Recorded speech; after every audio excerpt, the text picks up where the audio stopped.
తెలంగాణ రాష్ట్రంలో కొత్తగా కాంగ్రెస్ ప్రభుత్వం ఏర్పడింది. ముఖ్యమంత్రిగా రేవంత్ రెడ్డి బాధ్యతలు చేపట్టిన తర్వాత తొలి సంతకం 6 గ్యారెంటీలపై చేశారు.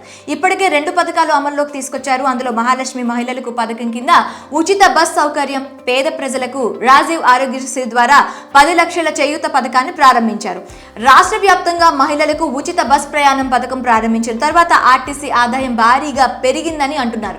వాస్తవానికి ఈ పథకం ప్రారంభించిన తర్వాత ఆర్టీసీకి భారీ నష్టాలు వస్తాయని విమర్శించారు. కానీ దానికి భిన్నంగా ఆర్టీసీ సంస్థకు మంచి లాభాలు వస్తున్నాయి. తెలంగాణ వ్యాప్తంగా నిత్యం 13 లక్షల మంది ప్రయాణికులు బస్సుల్లో ప్రయాణిస్తుంటే వారిలో 80% మహిళలే ఉంటున్నారని సమాచారం. ఈ పథకం ప్రారంభమైనప్పటి నుంచి మహిళలు ఎక్కువగా బస్సుల్లో ప్రయాణం చేయడం మొదలుపెట్టారు. విద్యార్థినిలు, చిరు వ్యాపారులు, ఉద్యోగినులు ఎంతో సంతోషాన్ని వ్యక్తం చేస్తున్నారు. దీంతో పలు ఆర్టీసీ బస్టాండ్లలో రద్దీ బాగా పెరిగిపోయింది.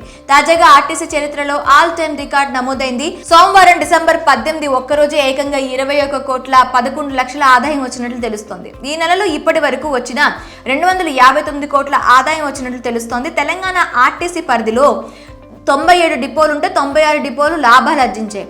ఇది ఆల్ టైమ్ రికార్డ్ అని అంటున్నారు. ఈ నెల మొత్తానికి 3,14 లక్షల మేర లాభం ఉండొచ్చని ఆర్టీసీ సంస్థ అంచనా వేస్తోంది. ప్రత్యేక తెలంగాణ ఆవిర్భావం తర్వాత ఇంతగా లాభాలు ఎప్పుడు రాలేదని, ఇదే తొలిసారి కావడం విశేషమని అధికారులు అంటున్నారు.